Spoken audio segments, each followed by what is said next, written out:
Race, Bubba Wallace is a 6-episode docuseries on Netflix following the life and career of Bubba Wallace, the only full-time black driver in the NASCAR Cup Series. The docuseries follows Wallace as he competes on Michael Jordan and Denny Hamlin's racing team and uses his platform to speak out about racial injustice. The Chicago Defender spoke with Chicago native Kelly Griffin, head of creative strategy and one of the executive producers of the docuseries, about the impact Bubba Wallace is having on the sport, the show, and the future of 300 Studios. So how have you been? Congratulations on the project. I finished it, like I said, on my flight, Okay. and really enjoyed and learned so much. You know, it's not a sport that I follow. I was familiar with him just based on him being in the news, but I was not Right. familiar with a lot of the history of the sport. How did you guys come to decide to do this project? So let me start off by saying that. So obviously, I've known Kevin Liles for many, many years, and he's always had this desire to start his own content business. Mm-hmm. And what he realized in working with Russell was that although Def Jam partnered with various content folks, they never really owned their own. So they did their partnership with HBO and Def Comedy Jam. They did, something with Universal and Rush Hour and all of this other stuff, all these different movies, but never really had their own. So he's like, man, one day I want to start my own content company. And, me coming from BT and working with Revolt, he was like, you're really sort of primed to do that. So I brought in another friend of mine, Nolan Baines, who had worked at MTV for a while. Mm-hmm. We started 300 Studios. So as we were trying to figure out the different type of content that we would be developing, he said, you know what? I happen to manage this guy, Bubba Wallace. I'm a part of a management firm that I co-own. And I think with this Confederate flag thing, I think this would be a good story to see if there's something there. Mm-hmm. Like yourself, I didn't know anything about Right. NASCAR. Never gave a frog's fat ass about NASCAR. So, but what made it interesting was that there was this story there. There was almost like almost a Jackie Robinson type of moment there, and we were able to kind of capture this lightning in a bottle as things were unfolding. And what you see when you watch the doc is that it's yes, racing is the backdrop, but there's a human story there. There's an athlete story there. So that's how we came on it. And I brought on a friend of mine, Eric Parker, who I worked with at BT.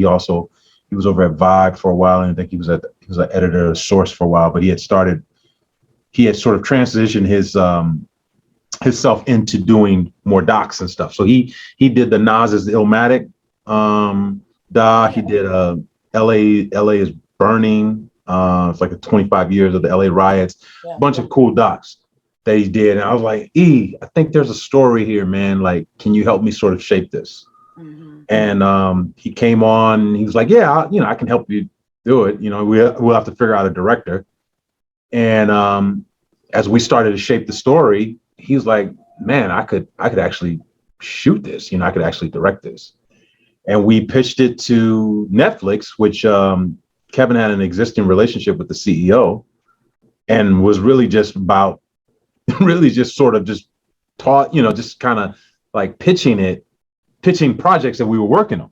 Yeah. And Ted was like, no, you got to make that over here.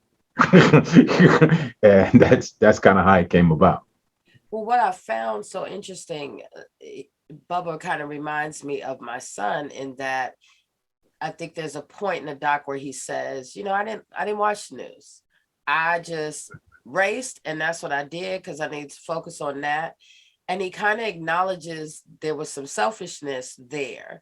And it reminded me of my son and so many people who are young, who are just like, I don't want to deal with all the negativity.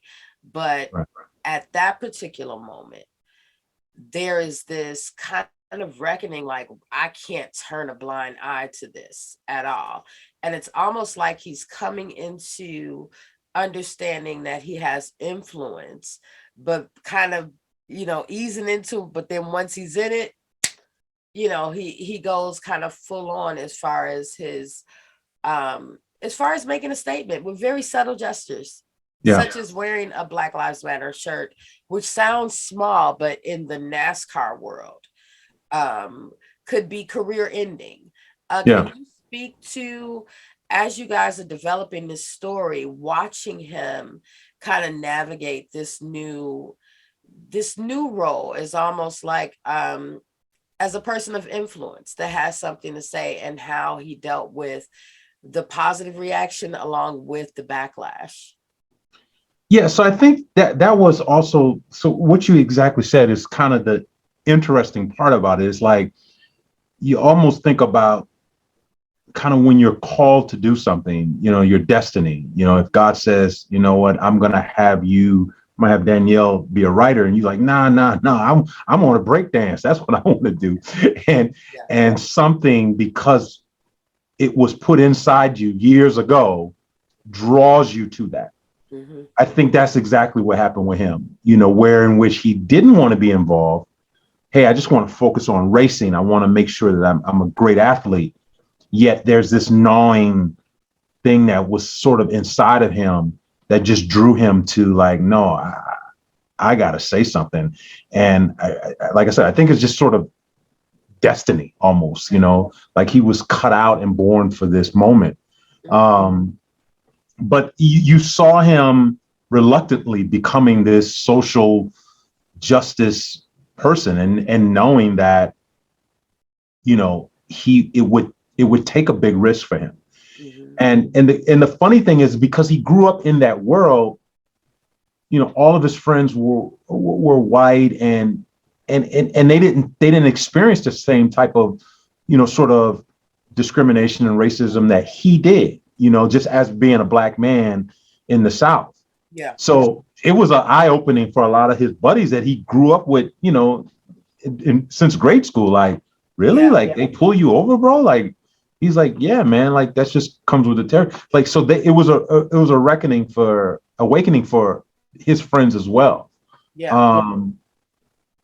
But yeah, I think it's one of those moments where, like I said, you realize that this is what you were called to do. I think he follows his heart. He is, he's a fearless kid, but he's still a kid. He's 20 something years old, still plays video games and eats McDonald's and all this other stuff like everyone else does, every other kid would do, but realize that he had this greater calling. Yeah. The other thing that was great is that, like, he has a family around him that understand that sort of greater power and greater purpose that he has, and you can see that in his mom. And his mom is, such an amazing person, as well as, Sister Brittany. So he's kind of just cut out for it, but didn't realize he was cut out for it. Yeah. I get that. And I think that's what I love so much. I initially went into watching this thinking it was going to be kind of surrounded by NASCAR and talking about his career and things that happened. But you guys really tap into who he is as a person, his foundation in his family, and learn, that his family has been affected by, police violence and all of these things that shape who he is and why he is the way he is when it comes to. I love that. And I loved the Instagram conversation between him and his buddy, where they are, Bubba had never spoken these things, and once he's asked, hey, what has been your experience? It's mind blowing for both his friend and awakening for him, because he's held so much in. Correct. Do you think, in telling his story, do you think he anticipated that it was going to turn into NASCAR deciding to ban the Confederate flag? Do you think he felt like this is going to be bigger than what it became? I don't know. I mean, I think that, like, I'll take my hat off to Eric Parker, who's the director, who who navigated this story, and really, Eric really took the time to spend a lot of time with Bubba because, starting off, it was more of like, I don't want to talk about this. I don't want, he was very, and then as he got to know us and knew that we were going to be very, very careful with his story, those moments start to open up. I don't know. That's a good question. I don't know if he knew what the impact was. I think he was just more out of instinct because he was on Don Lemon and just like, I tell you what, when you do, just get rid of that damn flag. You know what I mean? Yeah. Yeah. And even his management team was like, what the hell are you talking about? Right. And I think for NASCAR, what I learned is that NASCAR and dealing with they're amazing partners, like just they're a bunch of great people that are trying to do the right thing. Realize that, hey, look, we have a history that we're not necessarily proud of, but we realize that we have to evolve. Yeah. And I think, like I said, it was lightning in the bottle where they feel like, what, this is something we have been already talking about. Because how do we expand our audience? How do we get beyond just that narrow audience that we have? And what are the things that are preventing us to expand? Yeah. And I believe the Confederate plaque was one of those kind of components. The contradiction between, let's say, NASCAR versus Colin Kaepernick and the NFL and all the stuff coming out now about the coaches and discrimination, it just seemed like NASCAR, I don't know if it was the timing, but was ready to say, okay, let's address it. Let's address it once and for all. Whereas you've seen this play out with Colin Kaepernick and all of the things where everybody's kind of, taking a step back, not really addressing it in little bitty pieces, but not really tackling the issue head on, which I found that to be very interesting, because I would anticipate, I would assume that the NFL would have acted quicker than NASCAR based on NASCAR's previous history. Did you find any similarities or contradictions as you guys were creating the story? Because this Colin thing was happening almost simultaneously. Yeah, I think the Colin thing was sort of the standard at the time, right? And it was sort of been out there. I think obviously the George Floyd and the Ahmaud Arbery situation sort of just, again, blew everything out. But again, hats off to like the leadership over at NASCAR. They knew. They're like, look, dude, we got to do something. Steve Phelps was very, very adamant about how do we make this right? You know what I mean? How do we address the issues? It didn't feel like kind of the NFL was like, oh, well, hopefully this will go away. Like I said, throughout the entire process, again, I had walked into this whole thing of, NASCAR, Southern, all of that, but completely different, interaction and how they dealt with things. And like I said, they were just awesome partners. Like, a lot of that new generation of NASCAR executives, they grew up on hip hop. I mean? They grew up on inclusion and all this other stuff. So, they're kind of fighting, knowing that, hey, look, we have to evolve. How do we expand our audience? And we have to evolve. So I think it was quite different situation for NASCAR, at least how I experienced them handling it than the NFL. What do you think he's brought to the sport, outside of being very electrifying? He's very exciting to watch, but what do you think Bubba brings to NASCAR? I think he represents that new generation of drivers. I think he's the change agent for the sport. Again, for him, it was all about he just want to race, right? He just wants to win, right? So you got all of these elements of pressure on him of, the prior to the 2020 season, he was basically racing for another team and he felt like he didn't have the right equipment. And if you start understanding NASCAR is a money play, right? Like it's yes, you got to be a good driver, but you got to have the funding, to have the right equipment, the right crew, the right sort of infrastructure around you. And that can be anywhere, 15, 20, $30 million. Like, so he didn't have that.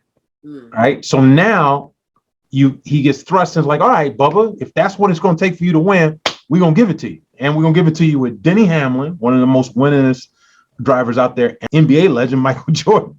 Right. So now you got this additional pressure. Like, okay, you got all the car you need. You got all the support you need. Get your ass out there and win. Right. And then all of a sudden you decide like, oh, wait, there's something wrong about what's going on in society. I need to speak up. Yeah. So you have that pressure. And then obviously, as you see in the doc where, he was dealing with his own personal demons and things like that. And, the father situation where, you have, and my brother, it's so funny. My brother's a minister in Chicago, and he says he ministers to people all the time. And 99% of their pain always goes back to a parent, to what they did, what a parent either did or didn't do. And that's exactly, I'm like, imagine Bubba and the pressure of now his dad has taken him to this level, right? And then the very person who's helped him get there, now that they got it, we're racing for Michael Jordan and Denny Hamlin, he's not there. Yeah. And the relationship is strained. Yeah. So you have that added pressure. So it's just a lot that I think when you watch this doc, hate him or love him, right? Because he's definitely, a polarizing figure, especially in that world. It's like you got people that either love Bubba Wallace or hate him, right? And oftentimes it's not even racial, right? It's just like, I hate LeBron or I love LeBron, or I hate Michael Jordan, I love Michael Jordan. Yeah. It ain't had nothing really to do with his race, but it was more about just the attitude of the sport. Mm-hmm. So you have all of these elements that sort of lead up to this amazing story. Yeah. I really, for me, as somebody who does not follow NASCAR and somebody who's not been very invested, I think it's a documentary worth watching because it goes beyond the sport. What are you hoping that audiences take from this docufilm? So almost exactly what you did. Like that's the thing that I hear over and over again. Most people go, man, I don't mess with NASCAR, but wow, like I didn't even realize, like the one of the goals is to learn about this guy's amazing story, right? That hopefully, however you walk into it, you kind of end up either at least cheering for him or at least sympathizing with him and his story, and that you may find yourself interested in this sport that, again, you didn't know anything about. Yeah. I learned a lot. I don't say I'm a 150% new fan like that. I think I'm definitely sort of caught up in sort of how the sport sort of runs.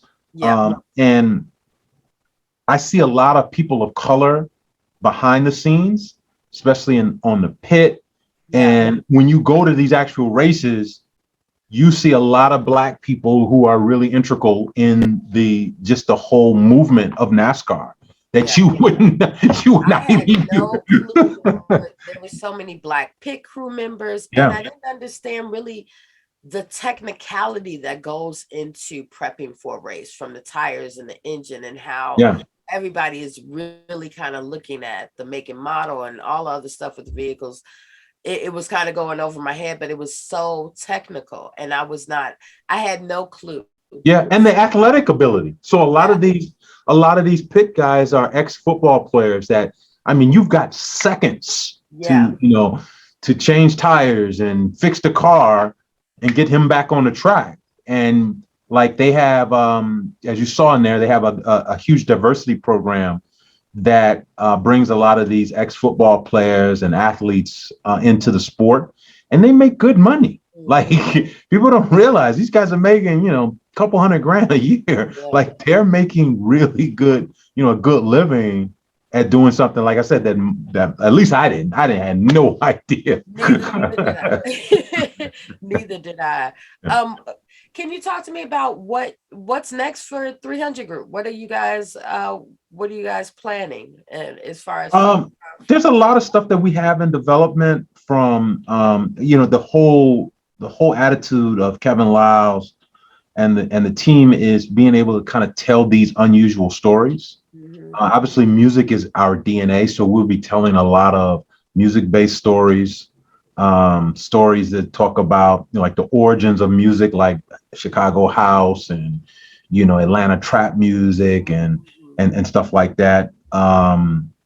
We're developing just quite a few different things on our slate, and we'll be making some cool announcements soon. Yeah, I was gonna ask. I'm like, where does the music fit in, Kelly G?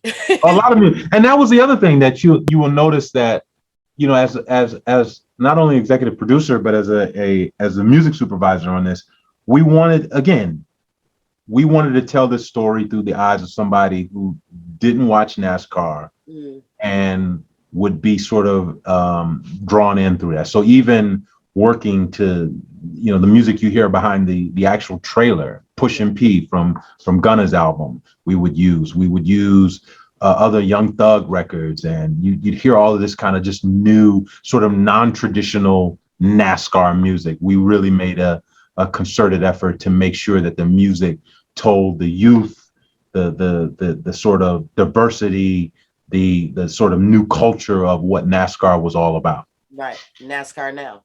Yeah. Well, thank you so much for speaking with the Chicago Defender. All right. Thank you. All right. You take care. All right. Take care of yourself. All right. All right. Bye-bye.